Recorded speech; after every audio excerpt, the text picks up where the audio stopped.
seguiranno la live e ve la racconteranno in lingua inglese, quindi Alex, Goldschmidt e Kathleen Penny, che saluto.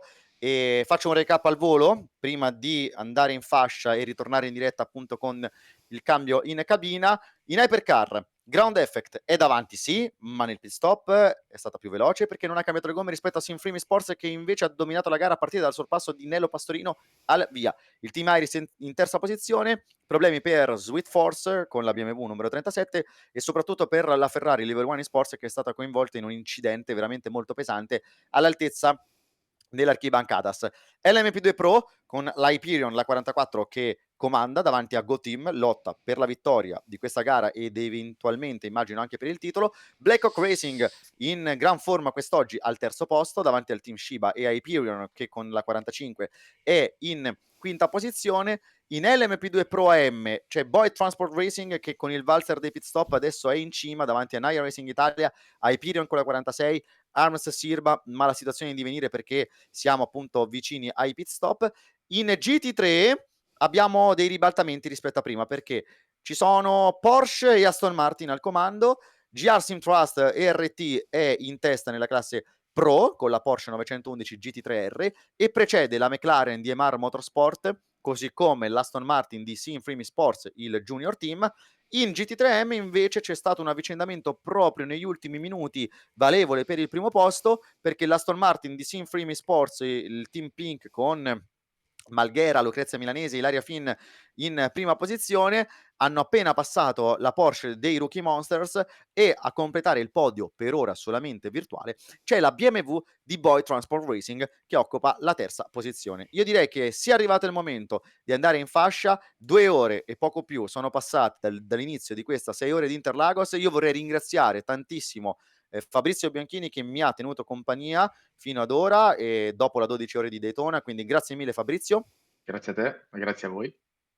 Un ringraziamento anche a tutti voi che ci avete seguito in queste prime fasi. Intanto problema per Sinfrim, chiudiamo così, credo che sia o Black Hawk o Sinfrim a rallentare, anzi no, mi correggo, credo che è proprio Black Hawk, quindi occhio alla zona podio perché sono in terza posizione, dietro potrebbe avvicinarsi la Hyperion. È il momento giusto per fare lo switch in cabina di commento. Continuate a seguire la 6 ore di Interlagos su Pit Lane TV, poi il commento italiano ritornerà per l'ultima ora di gara. A dopo. Ciao ciao.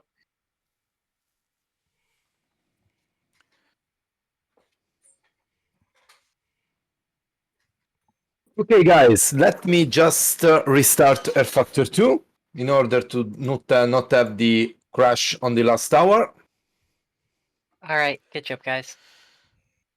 Hi guys. Hey Matteo. Have a nice commentary. Yep. Hello. Bye bye. Bye No bye. Hillard Hunter today, Matteo. No, I'm really sad, but anyway. Alex like and Kathleen are the... fantastic, so it's okay this way. No, it's okay. I know, for sure.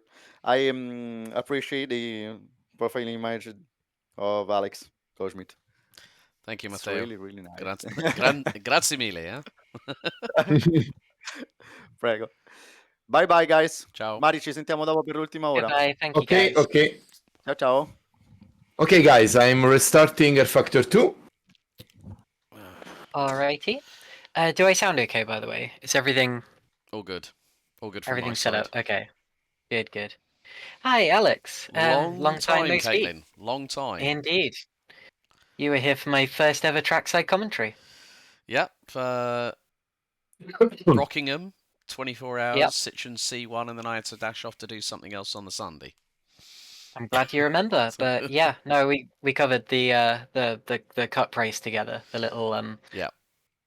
Yeah, little super speedway type things. Yeah, I think it was the Intermarks or something like that. But no, Mariano, good to be back after a long, long time, my friend. But Yes, Alex. Yes, Alex. Very good. Hopefully, I might be able to make some nighttime hours during the 24 Hours of Le Mans finale. So I hope so, Alex, because I loved your commentary during last year's race. Really.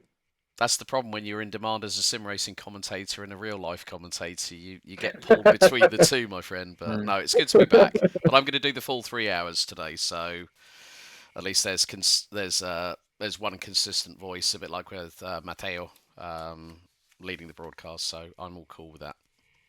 Yeah, I'm down for 2 hours, but I'm willing to go as long as you guys want me. Yeah. Well, if you stick for the 2 hours, Caitlin, and then we'll get Ryan in for hour 4, and then we'll have Amir in with Ryan for round Okay. for the 5th Okay. hour. So, Mariano, let us know when you're going back live, buddy. Okay. Are you seeing the webcam? Yes. Okay, so you can talk freely because your voice is not active on OBS, so you can speak. And as soon as you will see the track going live on the webcam, you will know that you are live. Okay, you will see your name, you will see the name, you will see the track, and so on. Okay, cool. Okay, I have because I'm doing some race direction. I will not have the headset, but I can hear you here and there. So if you need something, just write me on Discord, and I will try to stay with you during the streaming. Okay? No problem at all. No Sounds problem good. at all. Okay. Okay. So as soon as you will see the track, you will be live. Have fun, and see you later. See you then. Thanks, Mariano. Right, let's have a good one, Caitlin. Yeah, good luck. Let's enjoy it. Indeed.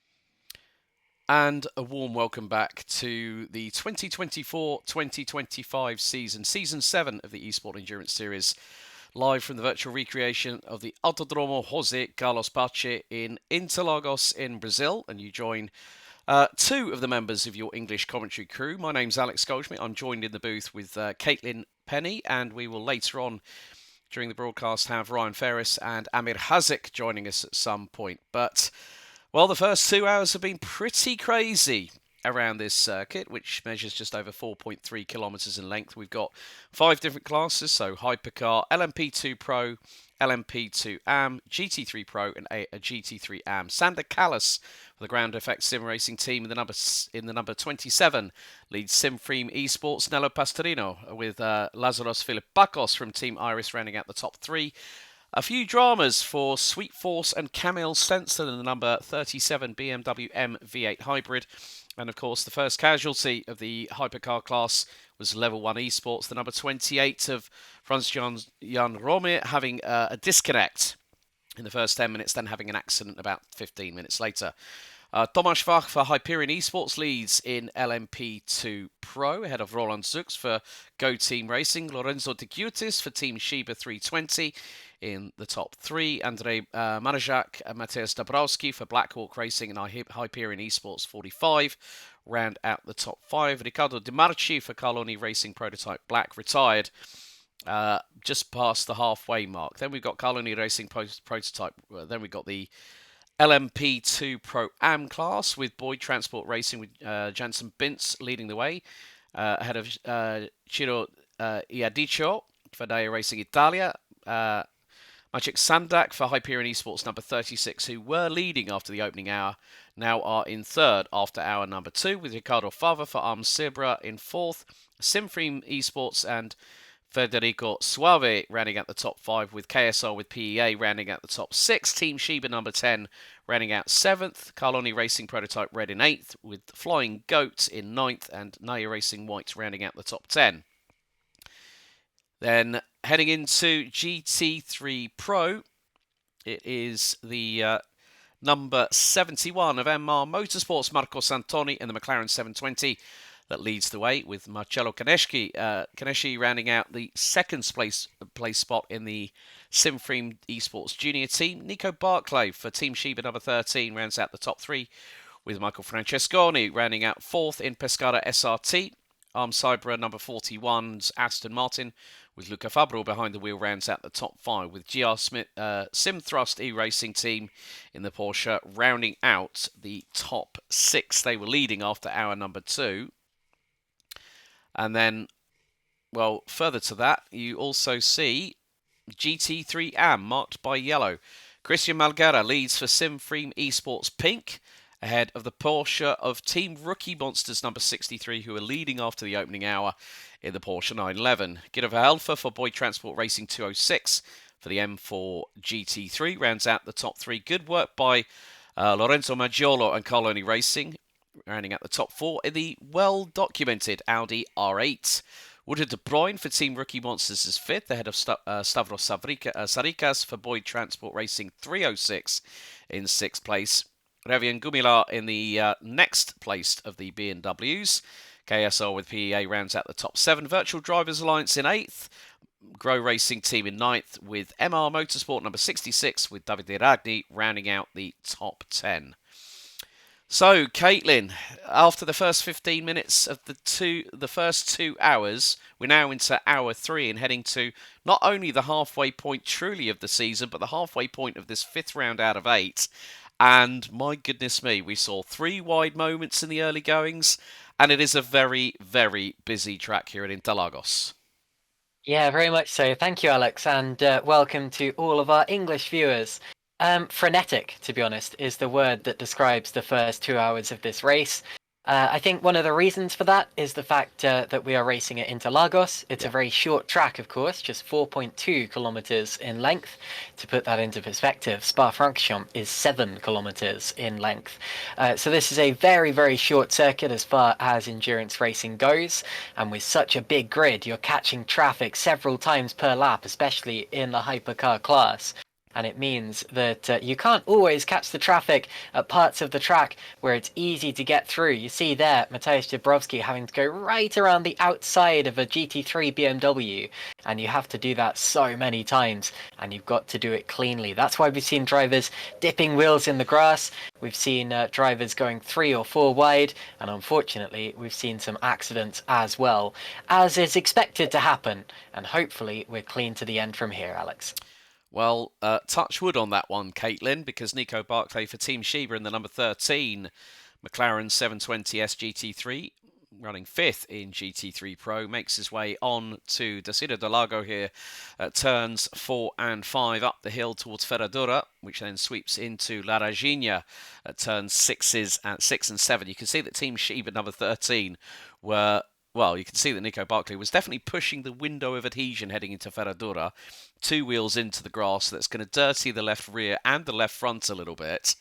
We are seeing a raft of pit stops once again here at this circuit, which was opened back on the 12th of May 1940, and well, we'll celebrate its 85th anniversary as a circuit. 15 turns in total, and this circuit has been in use since 1999, so has celebrated 25 years in the current format, as we see Mateusz Dabrowski in the 5th placed Hyperion eSports car, and that is running currently P5 in LMP2 Pro. But one of the biggest casualties, there were a big couple of incidents coming out of turn 14 and into turn 15, which known to the Brazilians is Arquibacandas, which is basically Brazilian Portuguese for bleachers. We saw some big incidents involving hypercars and GT3s and LMP2s and GT3s. The closing rate of speed, I mean, the biggest one that I saw was actually with the level 1 eSports car. And decided to go very, very quickly into turn number 14 because you've got this crossover point where the white line for the pit lane entry was, and it was the number 75 of Caspen Motorsport that found their left wheel off and getting significant left side damage as a direct correlation. We then had a further incident earlier on which saw an LMP2 car burst into flames, and that was I think, possibly a lengthy repair for Sunset Motorsport in the 83 LMP2 class car. They actually had an incident earlier on in the race, and that was just past the 15-minute mark where they had a loose left front wheel, as in it was not attached to the suspension and the upright. So, more to the point, as Caitlin rightly said, this is a very, very frenetic circuit when you've got 5 different classes in sports car racing. This is something that we love here, though, Caitlin, that we've got to keep an eye on LMP2s behaving themselves, hypercars behaving themselves, but more importantly, the GT3s have to be very, very wary of the blue flag conditions. Yeah, absolutely. I mean, 5 classes might be a little bit of a headache for us commentators and for the spectators, but it does mean for the competitors that the competition is a little bit better, because it means that whatever your competition level is, whatever car you prefer to drive, you're able to race someone at all times, and that's always a great thing to see. I've noticed a couple of brief yellow flags showing up on the screen, so hopefully everything okay out on track. As you were mentioning, we've had a couple of incidents earlier in this race. The two big incidents both happened at the same corner, and indeed it was multi-class traffic that caught out both the Ferrari. That's why Level 1 eSports is out of the race. They had a big accident in the early stages, and also caught out one of the LMP2s. It was the 69 GT3 car that got caught up in that and ended up going over the barrier in one of the most brilliant bits of gymnastic display I've seen in one of these endurance racing. Yeah. There's Ilko Bussink making up a move in the 62 Porsche, going past the 67 McLaren for 9th in GT3 AM, Alex. Yeah, that was Team Tomatelli in the number 69. They were actually battling for the race lead with Simfream Esports early doors. And yeah, it's just a bit of a shame, really, because Tomatelli really haven't featured in. I mean, you look at the biggest casualty for Caspian Motorsports, because they managed to get past GR Simthrust for the lead in the final hour by double stinting their tyres at the 12 Hours of Daytona at round 4. So it's been a case of that, some drivers are really having to put on their A game here, as Fabio Carloni for the Carloni Racing number 82 Audi R8 LMS comes down in towards Retta Posta, exiting out of pit lane. Gianluca Gabbiani, currently running 8th in the GT3 AM classification, and is trying to catch up with Team Rookie Monsters number 62 Porsche, who look to be just a fraction ahead. And then there's a big gap between Team Rookie Monsters 62 and then MR Motorsports 66, who are about 14.1 seconds up the road. But Ground Effect, who, funny enough, this was an interesting situation that we were discussing in the streaming channel on the official Discord server, that Ground Effect were penalised with 3 drive-through penalties before this race. They passed under yellow flag conditions. That cost them 2 drive-through penalties, and then they also got reported last time out at round 4. So, despite that early hurdle, Ground Effect actually decided to do the pitting early and get them out of the way so they could concentrate on the strategy of trying to beat their main opponents, which has been Simfream Esports number 1 with Nello Pastorino behind the wheel. The gap between them is about 14.6 seconds, but there's still plenty of racing left to go here, Caitlin. And of course, the strategies. We've also had disconnects over the course of the race so far. Anything can happen in this kind of racing, can't it? Yeah, I mean, we've seen that already, and I think I would have done the same thing as Ground Effect, get those penalties out of the way quickly. You don't want to be racing people unnecessarily if you know you're going to have to drop out of the action at some point anyway. So they put themselves out of the action early, and they were able to make up some time on their own. And they're actually now leading the class, although I believe we are due a pit stop very, very shortly from them. Talking of pit stops, we've seen a few in the GT3 category. You just saw someone coming out of the pit who was a bit too quick to see. But you'll notice in a couple of the categories that we've got leads of maybe 60, 70 seconds. And that's always a good indication that we're overdue a pit stop from the class leader. Yeah, so we're nearly into the conclusion of the first third of this third hour of the race here. And a big warm welcome to everyone watching on the official Pit Lane TV YouTube channel. Don't forget to like, share and subscribe when you get the opportunity. And also, big thank you to one of our partners coming on board, Engine Radio. So, riding on board with Mateusz Dabrowski in the number 45 Hyperion Esports LMP2 Pro Car, and is closing in on the number 320 of Team Shiba as they head into La Regina and into Esse. or it's more like it's going to be Pico de Pato, I believe, at turn 11. Down the hill, Yep. and then it's going to be into Melgulo, then Jungsao. No, it was SA, so I did get that right in the first instance.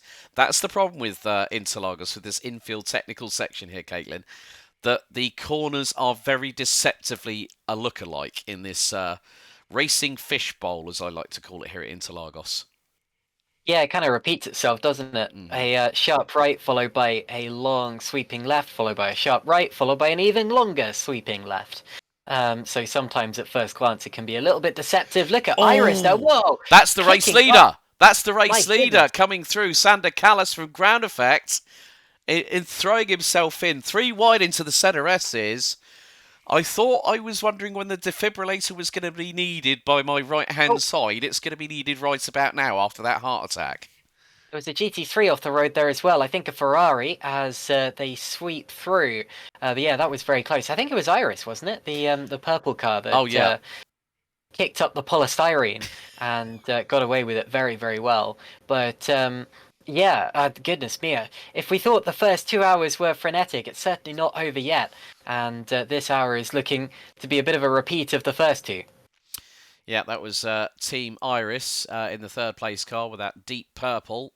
So the 4 cars currently running in Hypercar, as that is the Team Tomatelli car, the number 69 that was doing the gymnastics over the barriers at turn 14 early doors in the contact with the LMP2 car that ended up bursting into flames, wheels flying everywhere. Mateusz Dabrowski. Now, we're on board with Sander Callas in the number 27 that led after hour number 2 of the 6 Hours of Interlagos here for season 7 of the eSport Endurance Series.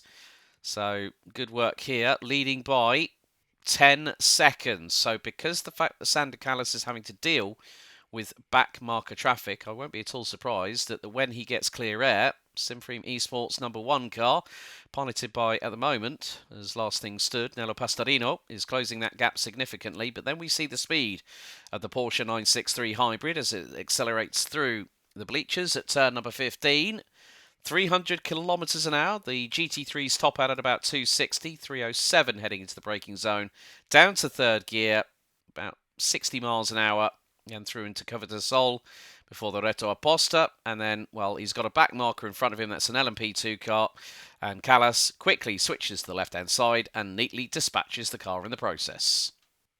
Yeah, I just had a look back at the stream to see if I could find what car was off at turn 2. It was the 74 Ferrari, so that's one of the GT3 AM cars, I believe.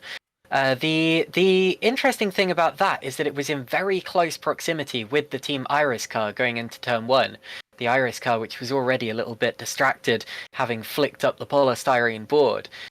So there was either contact there, we didn't quite see. There was either contact or it was a little bit distracted by the cars in its mirror, the Ferrari I mean. But whatever, a brief off, looked as if it might have touched the wall, but it won't have lost that much time in the initial instant itself. There's Dabrowski once again, passing a Porsche. And this race you're seeing is for position here.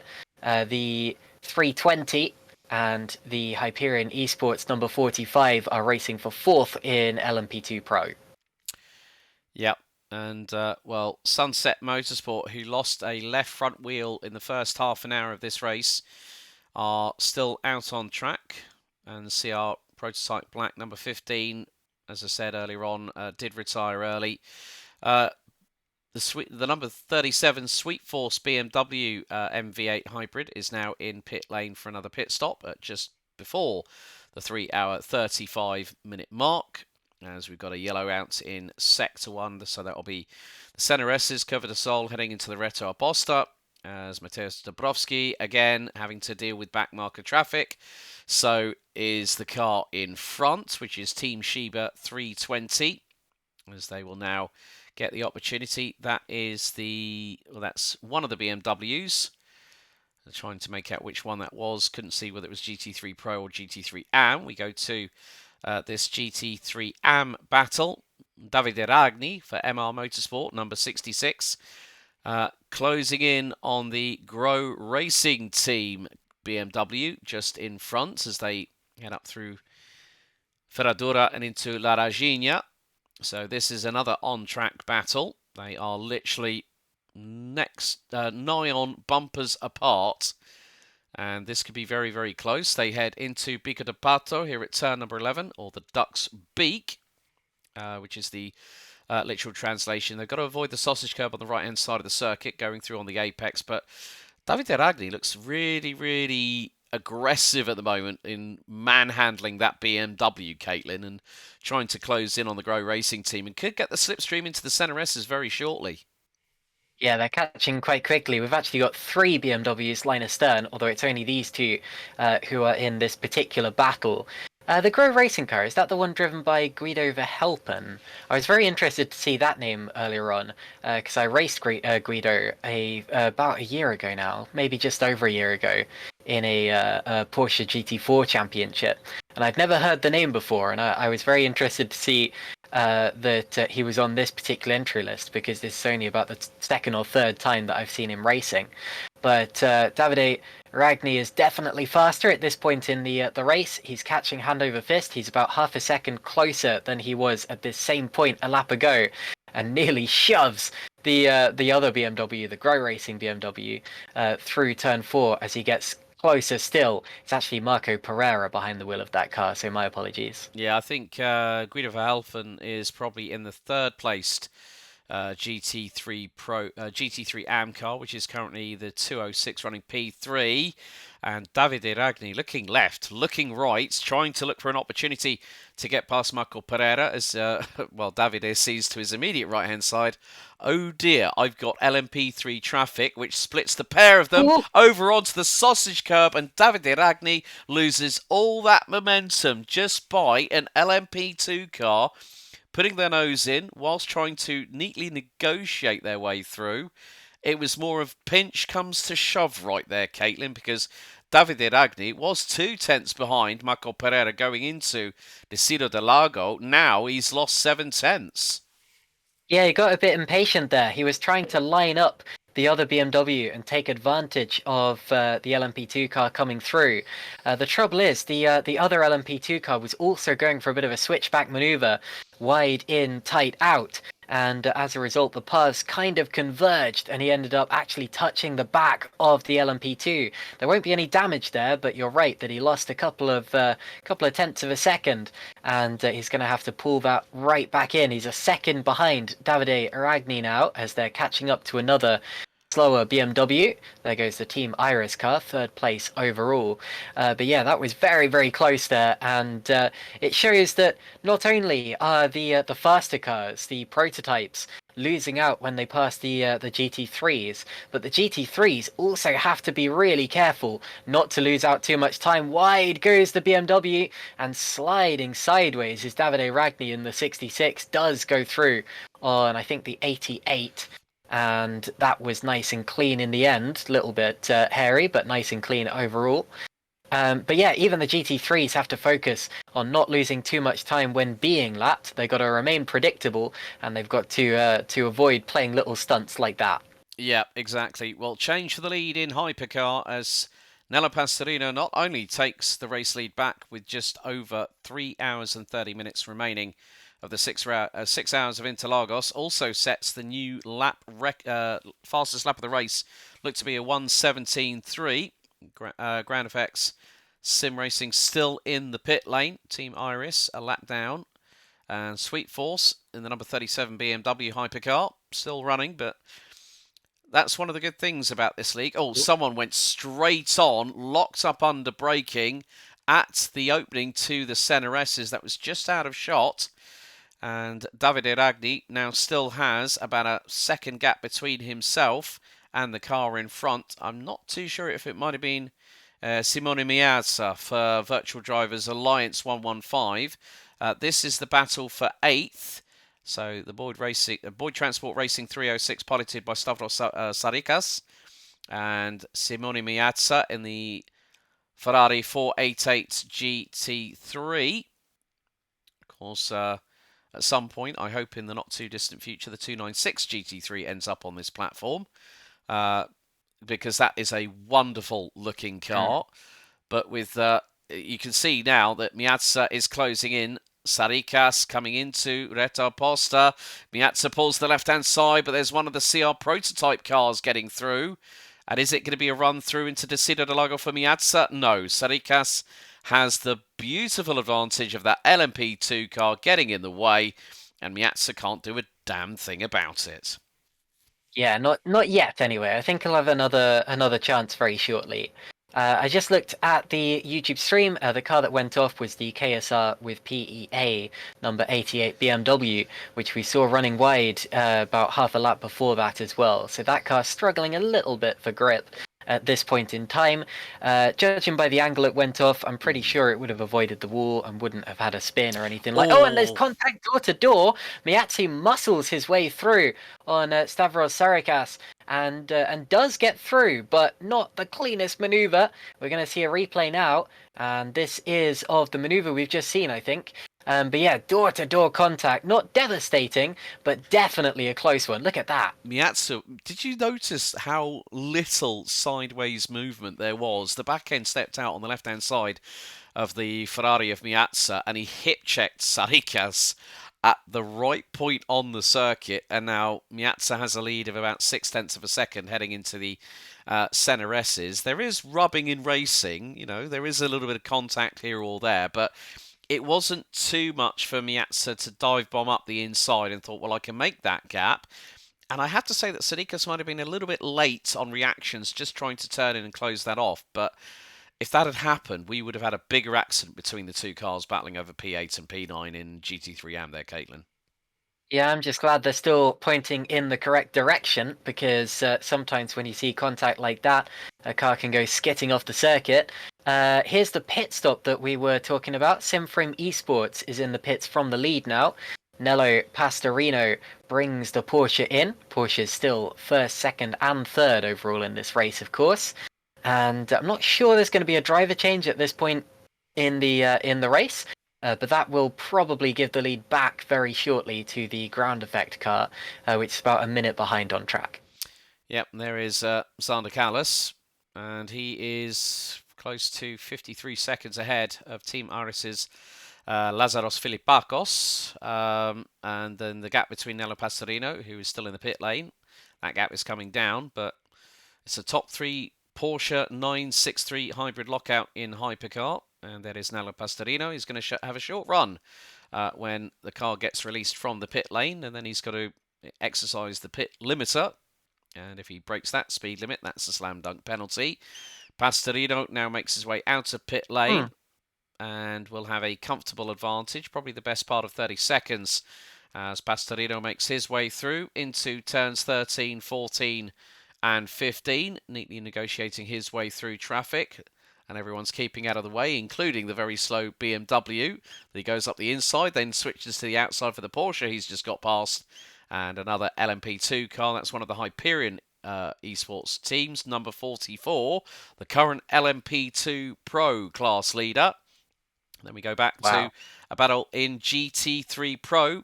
Simframe eSports Junior Team versus Team Shiba. And look at the frantic activity over the start-finish straight in front of Alessandro in the Aston Martin, with Nico in the McLaren closing in. That gap was about a second as they came out of Bancandas at the bleachers at turn 15.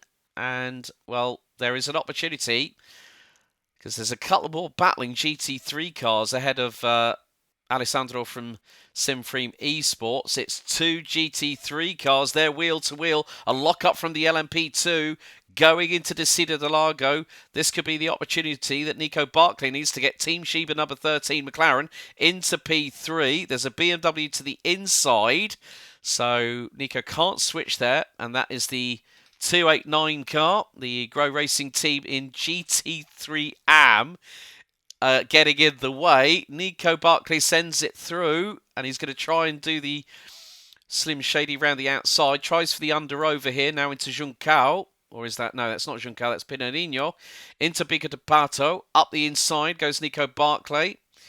And, well, Marco Pereira keeps out of the way in the 289 Grow Racing team. Fourth placed GT3 AM car. And now Barclay can concentrate on the car in front. Yep, nice and cleanly passed the Grow Racing car from Nico Barclay, who was in the YouTube chat earlier under the name Mr. Coffolino. One thing I'm interested in, Alex, is the reason I said that Ground Effect would probably take the lead back is because they were leading before their pit stop.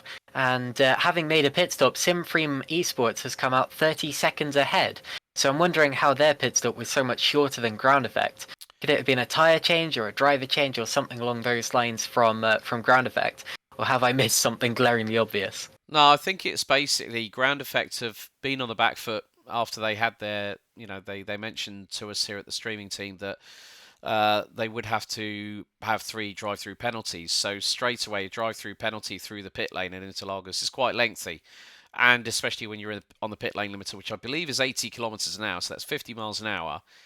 So that would possibly negate the 30-second advantage that Simfream Esports #1 with Nello Pastorino behind the wheel would have that kind of advantage. But we've seen it that as we see the pendulum swing coming through, it's difficult because Ground Effects are having to go a bit more aggressive on their strategy. So whether if they're deciding to, whether Simfream Esports, if Nello Pastorino's possibly triple stinting tyres.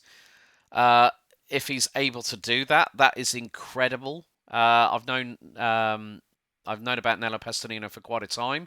He's a very, very astute and very, very wise sim racer, and he's got lots of experience, especially on the R Factor 2 platform here. But it's more the case of Ground Effect knew that they were going to be on the back foot from the minute the green flag dropped, and we went underway. So it's more a case of how much damage limitation can Ground Effect do in this race.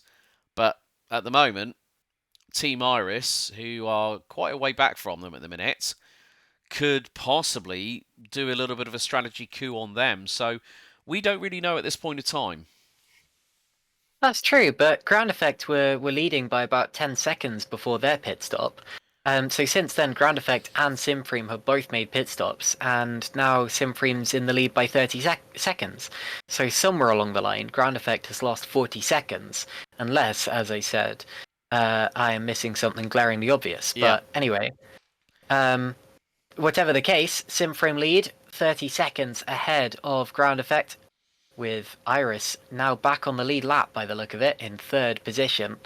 And we continue to watch this fight for 3rd in GT3 Pro between the Simfream Esports GT3 car and the McLaren of Nico Barclay. A little bit of chatter in YouTube chat on Pit Lane TV. Francesco Geniale says to our stream director, Mariano, I found a camera on Interlagos. It's dark as hell and will probably... Oh, he's mentioned the R word. Oh, no. I'm not saying that word at the moment because we have beautiful blue skies up above at the moment.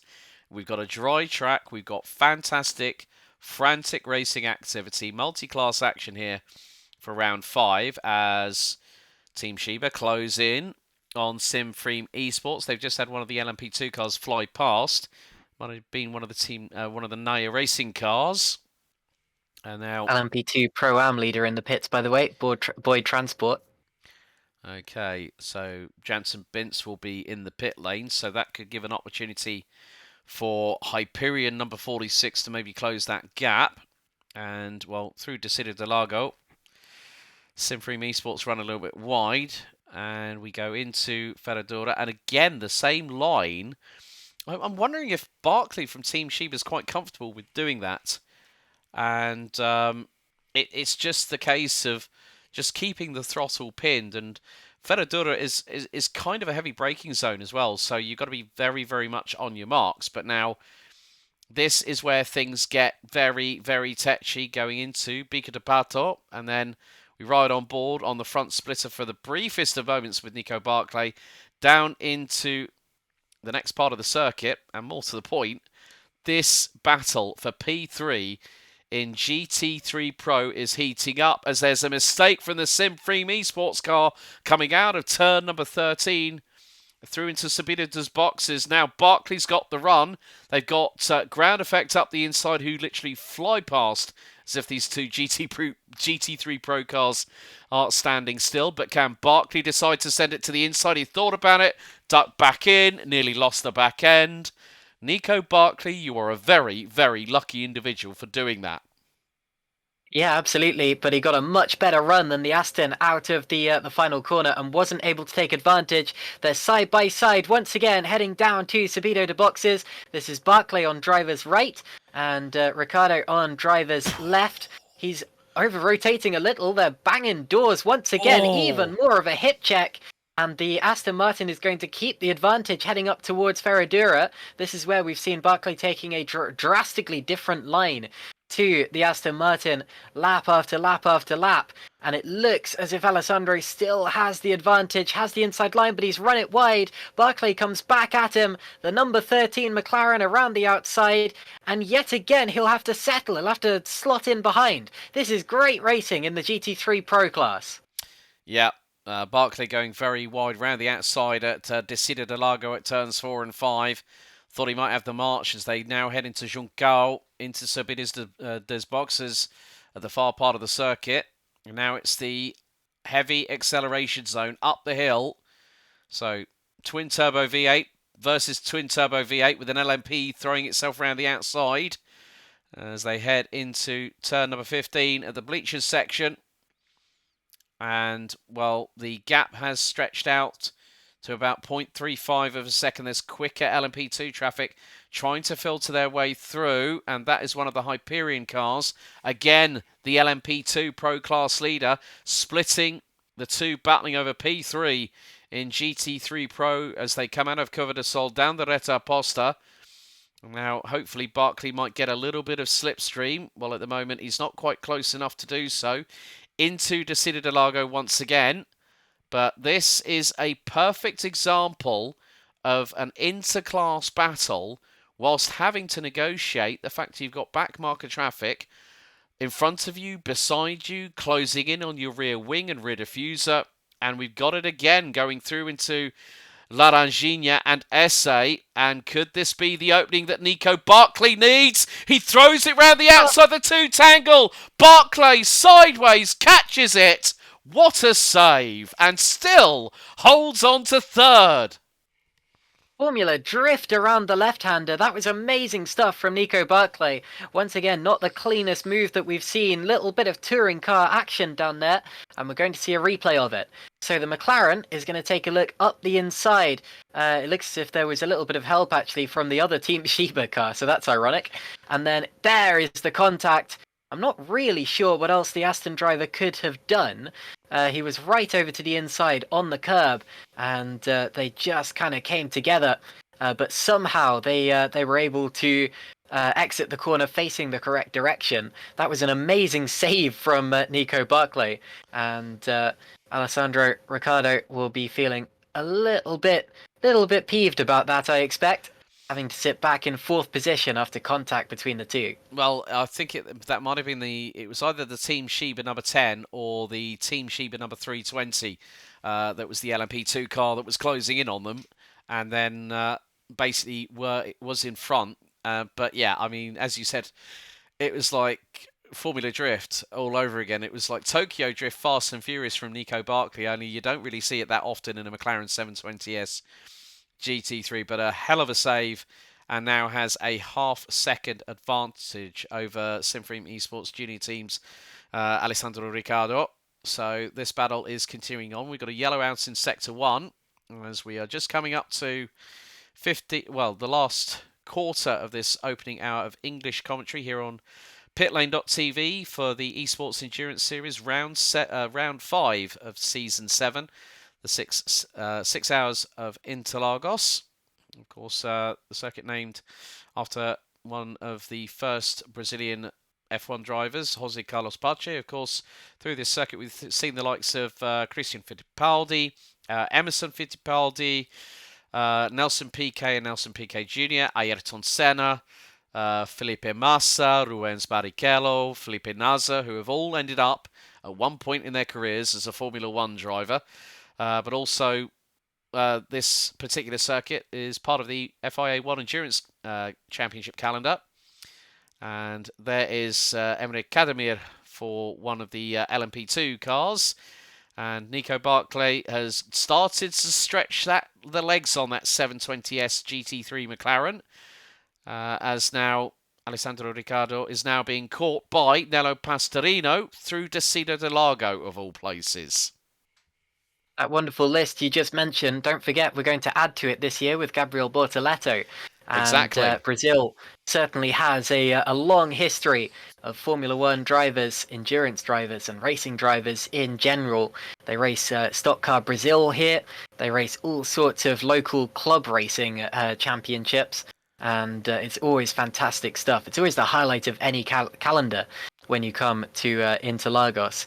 Usually a bit of a season closer, at least for European championships. You'll see Interlagos posted right at the end of the year, partly because of the weather, and partly, of course, because it's just become a little bit of a tradition. Used to open the Formula One Championship for many years, and then was kind of moved to the other end of the year. But here in the e-racing endurance series, kind of bang splat in the middle, which is a very interesting place to put Interlagos, and I think possibly just allowing the drivers to have a bit of fun before we go to some of the even trickier circuits later on in the championship. Yeah. So Nico Barclay now starting to really get away in third place, as we are 14 minutes away from hitting half-time here at round 5 of the eSport Endurance Series. Thank you so much for everyone tuning in and also putting your comments in the chat. So it's just a case of seeing how things permeate over the next 3 hours, 13 minutes and 45 seconds. So battle for third in GT3 Pro has been one of the most captivating at the minute.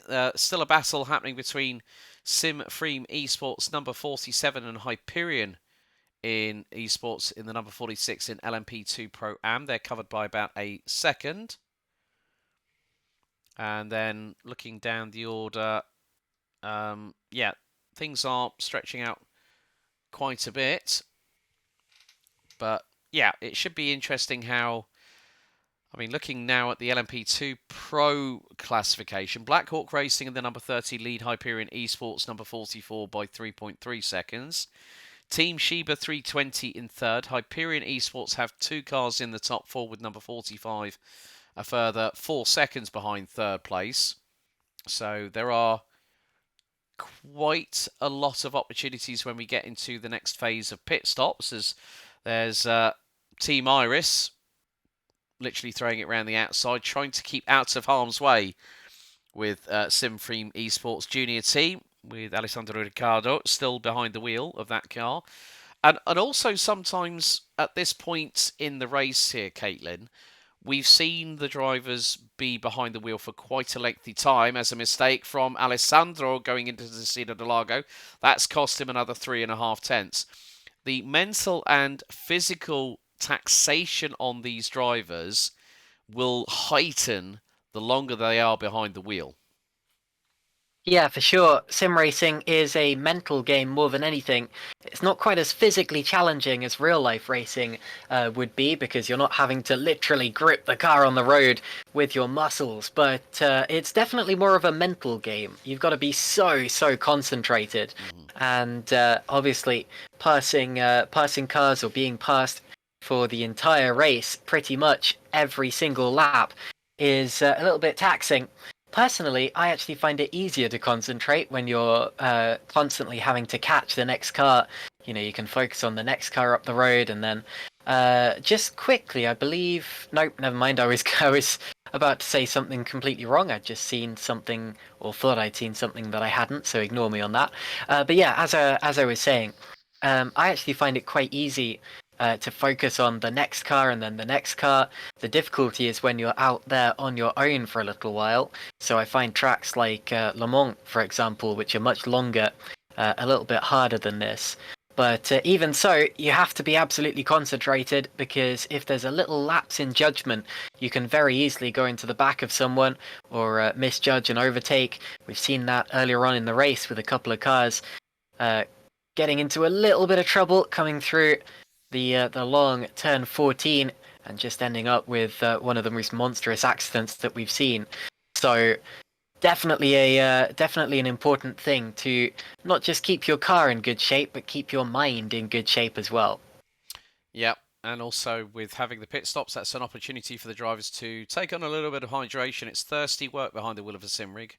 I've taken part in a couple of short endurance races where we've had to do driver swaps, and yeah, it's a bit of a sigh of relief when you get the opportunity to step out of the cockpit and get a little bit of water down your neck and just go, oh, that was a good 45 minutes, but I'm parched after that. As now we see a couple of the cars here, and that is Federico Suave, I think, in the Simframe eSports number 47 car that is currently in LMP2 Pro Am, having one of the, I think that's one of the LMP2 Pro cars that has just gone through.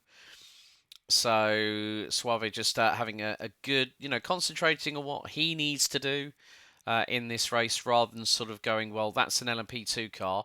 Is that for position? Now, what are the other things with endurance racing, folks, for those that are uninitiated to this, is that the drivers will have spotters, engineers, and team crew just saying, okay, right, this is how where you're a little bit heavier on the brakes. This is where you're not accelerating out of the corners quick enough. And they're also a source of motivation to keep these drivers pushing at 10 tenths, even 11 tenths, as we are 9 minutes away from the turn of the third hour and heading into hour number 4, as one of the LMP2 cars heads into pit lane. And there is Patrick Schwajowski closing in on Andrzej Manichak for Black Hawk Racing. This, more importantly, is for the LMP2 Pro Class lead, as that's the 66 of MR Motorsport from GT3 AM stuck in the middle. We've got a yellow out in sector number 1, but Manichak nearly lost that lead. It could have been all horribly wrong for the number 30 of Black Hawk Racing. But Hyperion eSports 44 with Schwajowski trying to get through. We're going to have a look at the pit lane TV replay. So you can see the MR Motorsport 66 GT3 AM car was slightly in the way, but Manichak nearly tripped over his own shoelaces, actually clipped one of the curbs, went 2 wheels on the grass. And so we're going to try with that replay again. Oh, this is another replay. This is Nico Barclay. And this is the repeat of what we saw. And it was the Team 320 Team Sheba car. This is the moment. Left front, left rear, right front, makes contact. Barclay saves it and keeps the position. Yeah, there's been some discussion about that in the YouTube chat. Yeah. I'm not convinced that that was a deliberate team play, but I can understand why some people might see it that way. But here was a little mistake there from Andrzej Marichak, and you can see he nearly lost control of the car. Ooh. Even more Formula drift action there through Pico de Pato. The GT3 car got a lovely front row seat of that, had to check up a little bit to avoid going into the back of him, and good avoiding action indeed. It's amazing, to be honest, that Black Hawk Racing are still leading LMP2 Pro after that, but Hyperion eSports with Patrick Schwajkowski is all over the back of them, less than 0.3 of a second behind now as they head up the hill with a little bit of GT3 traffic that they're going to go around the outside of, nice and clean. And Schwajkowski still continues to close, actually loses out a little bit on the straight. It may well be the braking zones where he's gaining that time, and we'll have to wait and see what happens between these two. Yeah.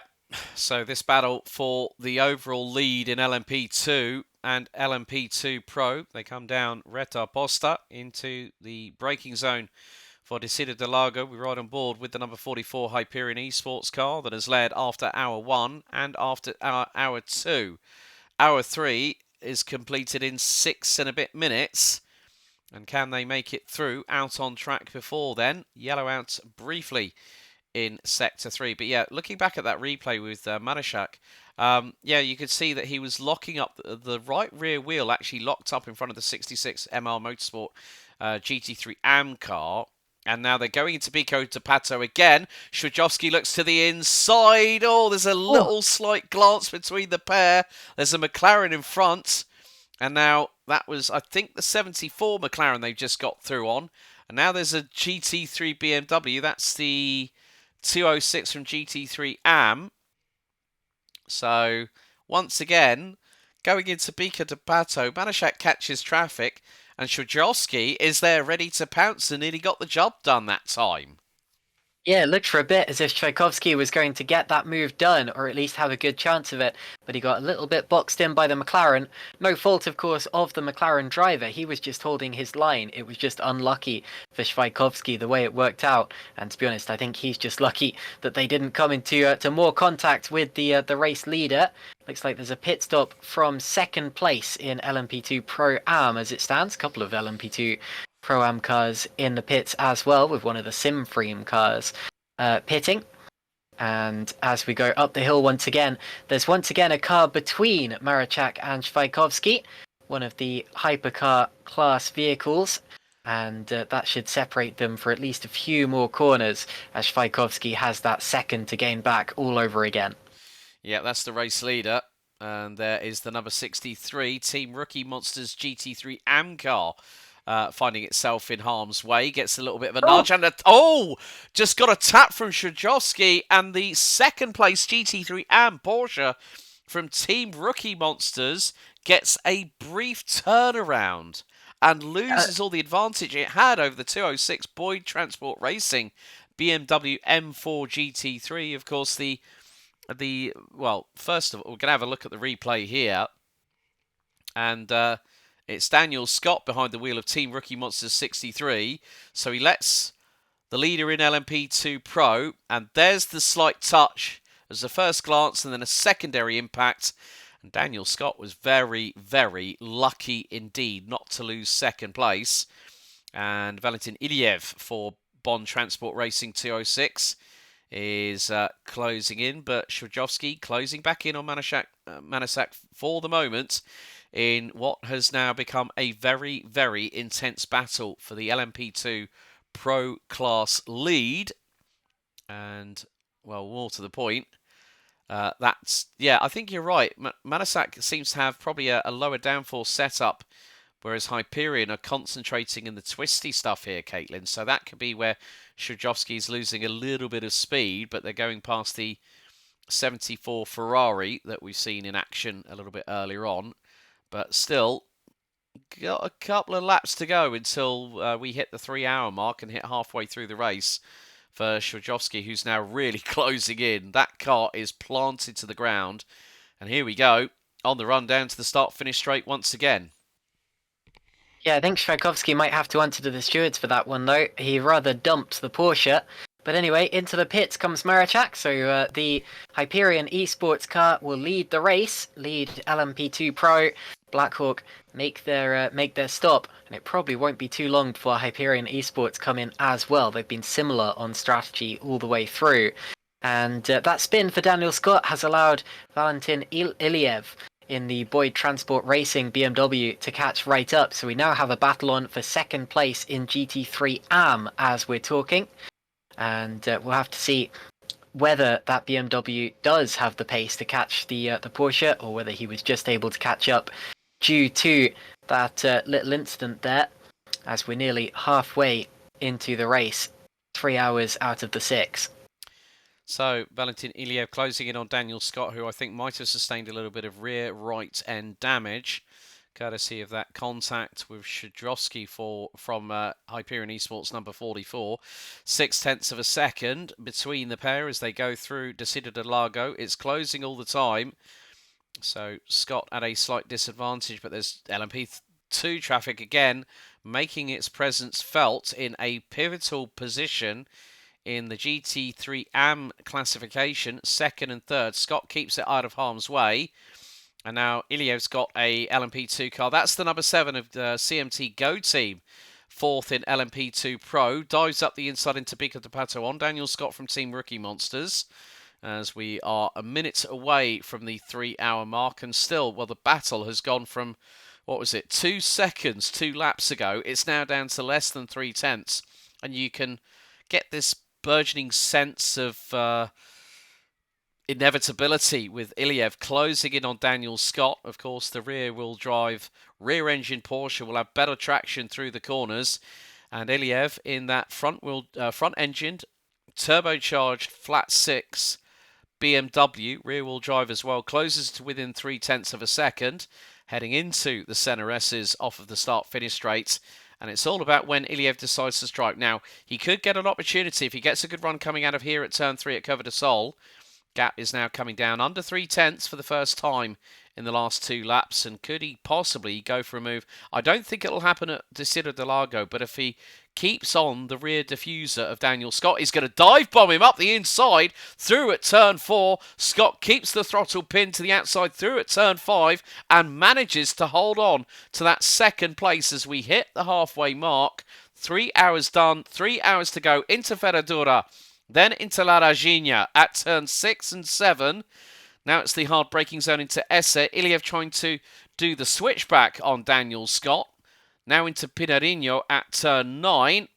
Then coming up to Pico de Pato very shortly at turn 10.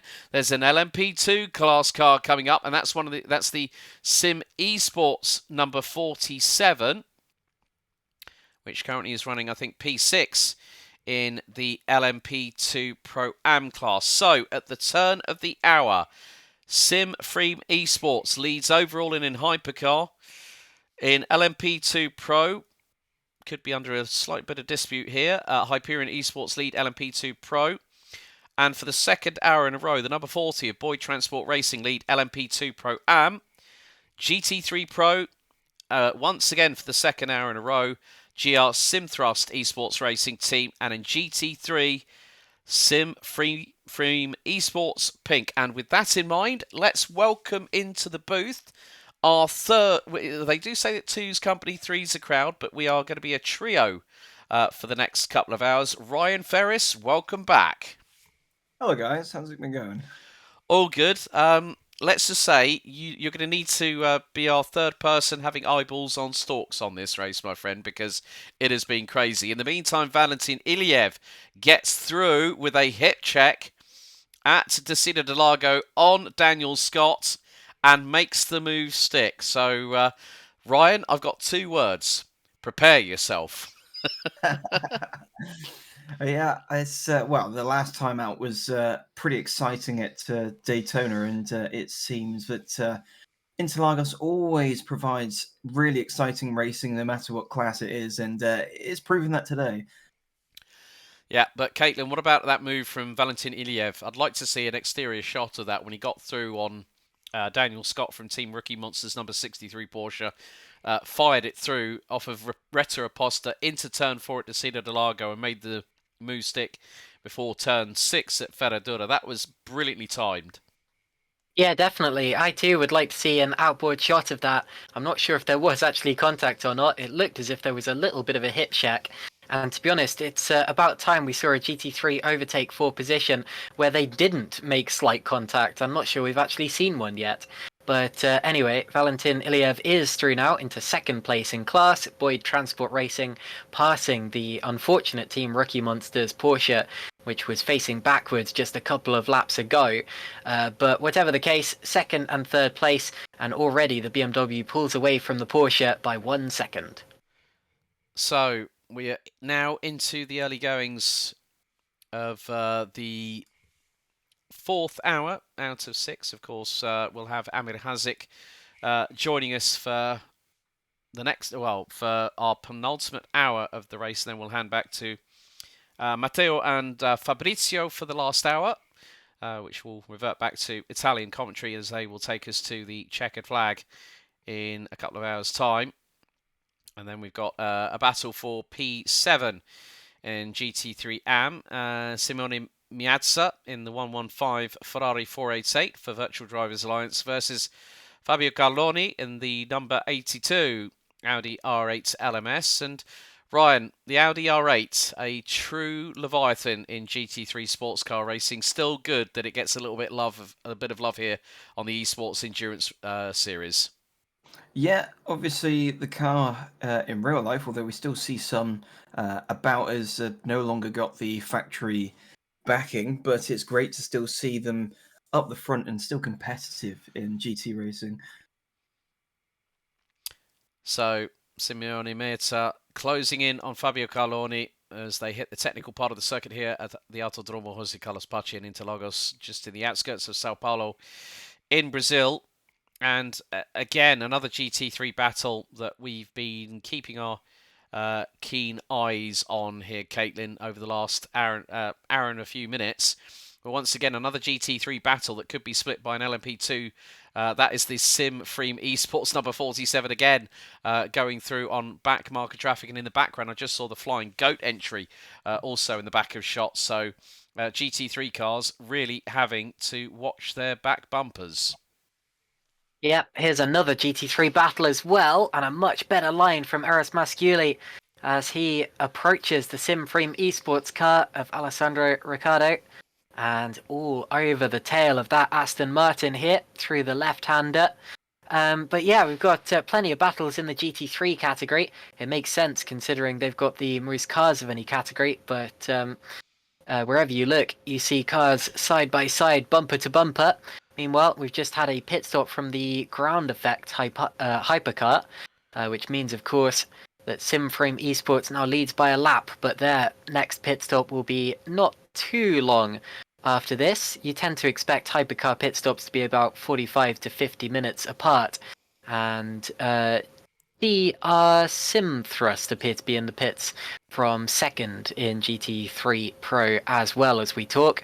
This is the battle for fourth place, which will now turn into the battle for third place as they go past the car that is continuing to do its pit stop.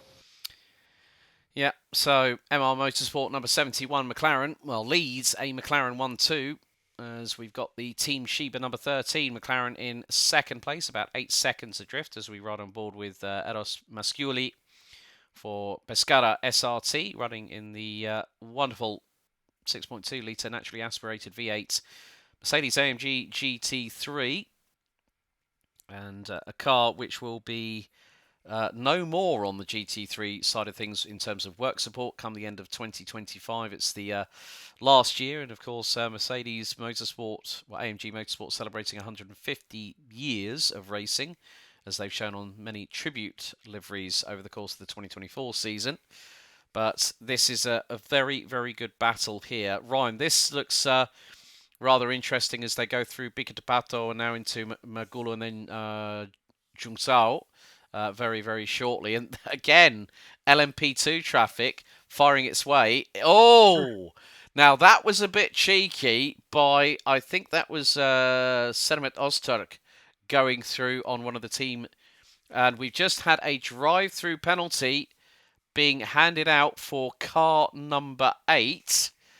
Big thank you to... I think we've just had a DNF, sorry. Look at, is that Naya Racing Italia? Fourth place in LMP2 Pro-Am has disappeared from the order, guys. Could that be a possible disconnect, I think? We've had a couple of problems with that. Level 1 Esports, I think, suffered a disconnect within the first 10 minutes, then they had that big incident that took them out of the race. CR Prototype Black also had an issue as well.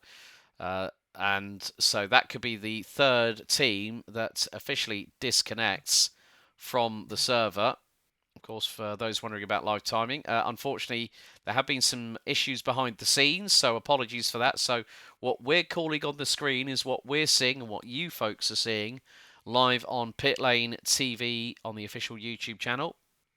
But still, Carloni and Miazza battling away for 5th place in GT3 AM, as that is the GR Sim Thrust team coming through into pit lane. So so that would be for the drive-through, and they were at one point leading the class for the last first hour at the end of hour 2 and at the end of hour 3, and that has dumped them down into 6th position. That's a big development there, Ryan. Yeah, it is indeed, and I didn't quite count. I'm assuming it was down to track limits or speed. Did they pit recently? Yeah, speeding in the pit lane. Yeah, speeding in Oh. the pit lane. Yeah. Okay. Well, but the thing is that once the server picks it up, if you speed in that pit lane or you exercise track limits too much, it's slam dunk drive through, and you don't have any say in the matter. But more to the point, okay, that's a real shame because they've been at the sharp end of the field all the way through the opening half of this race, and now their strategy from here on in, Ryan, is going to have to be 10 tenths at full push as we see Simone Miazza finally get through on Fabio Carloni for 5th in GT3 AM. Yeah, and he's going to have to get the hammer down to get out of that slipstream from Caroli. Although some of the GT cars and the LMP cars are making a job for them. Okay, well that looks to be Stefano Bonato in the Naya Racing Italia car, which was showing as a DNF. Looks like they've reconnected with the server and find themselves 34 seconds back off of 6th place, which is the KSR with PEA 888 entry. And there is Piotr Monowicz for the GR Simthrust e-racing team that... well, because Simframe eSports and Arm Cyber have both pitted, that drive-through was a little bit of a get-out-of-jail free card. Simframe eSports and Nello Pastorino back in pit lane just past the 2-hour 50 mark remaining. So I think, Caitlin, that was a little bit of a get-out-of-jail free card. This team pits, gets the drive-through penalty, and comes out a little bit smelling of roses, so to speak. Just a little bit. I mean, it certainly would have done them better not to have the drive-through penalty. Meanwhile, Ground Effect Esports have taken the lead overall. So Simframe, after their stop, have come out about 9 seconds behind.